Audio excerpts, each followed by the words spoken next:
बुरा कर्म करने वाले को अगले जन्म में पशु जैसी अक्ल मिलती है दोस्तों, ना कि पशु जैसी शक्ल। आज दोस्तों मनुष्य की आत्मा क्या जानवर योनि में जाती है या नहीं, इसके बारे में ही दोस्तों हम चर्चा कर रहे हैं इस सीरीज़ में।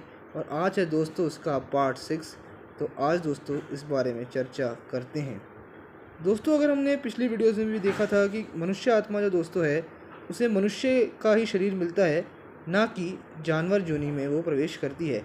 इस बारे में दोस्तों अगर हम बात करें तो बात ये कही जाती है दोस्तों कि मनुष्य आत्मा के संस्कार जैसे होते हैं, उसकी वृत्ति जैसी होती है, उसकी वासनाएं जैसी होती हैं दोस्तों, तो उसके परिणाम स्वरूप उसको पशु जैसी जो है शक्ल मिलती है, ना कि पशु जैसी अकल मिलती है, ना कि पशु जैसी शक्ल।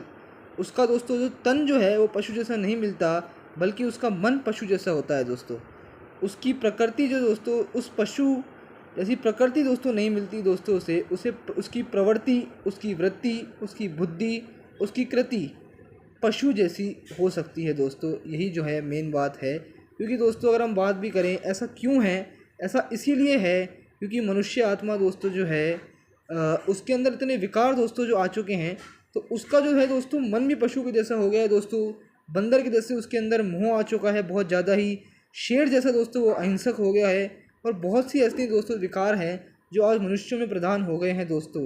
और इसी बारे में जो हम बात भी कर रहे थे कि जो उसके बुरे कर्म का फल दोस्तों यही है कि वो पशु जैसी उसे बुद्धि मिलती नहीं है। वो अपने कर्मों से ही दोस्तों जो है ऐसी बुद्धि अपनी बना लेता है और उसकी बुद्धि वैसी ही हो जाती है। उसके बाद अगर हम बात करें तो मनुष्य को दोस्तों उसके संस्कारों के जो है परिणाम स्वरूप ही जो है दोस्तों उसका भाग्य परिवर्तन होता है, और प्रारब्ध भी दोस्तों परिवर्तन होती है, और स्वभाव भी परिवर्तन होता है दोस्तों। जैसा दोस्तों वो कर्म करेगा, जैसा वो सोचेगा, उसी तरीके से दोस्तों जो है उसके परिवर्तन उसमें दिखाई देगा। अगर हम दोस्तों बात भी करें कि अगर दोस्तों मनुष्य आत्माएं जो हैं वो अगर पशु योनि में या फिर जानवर योनि में जाती दोस्तों, तो उसका एक और है कि जनसंख्या दोस्तों जो है इतनी अगर बढ़ नहीं रही होती हमारी। आज दोस्तों जनसंख्या जो है बढ़ती ही जा रही है। इसका एक दोस्तों परिणाम स्वरूप यह भी है कि मनुष्य की जो आत्मा है दोस्तों वो जानवर की योनि में प्रवेश नहीं कर रही है। वो पुनर्जन्म जो ले रही है वो वापस से मनुष्य शरीर में ही दोस्तों ले रही है। और इसीलिए दोस्तों जो है जनसंख्या बढ़ती जा रही है। परमधाम से भी आत्माएं जो हैं, हमने दोस्तों बताया था आपको, वो भी जो है शरीर ले रही हैं। और जो आत्मा यहाँ मृत्यु होती है उसकी, तो वो भी दूसरा शरीर दोस्तों लेती है और मनुष्य का ही शरीर लेती है दोस्तों।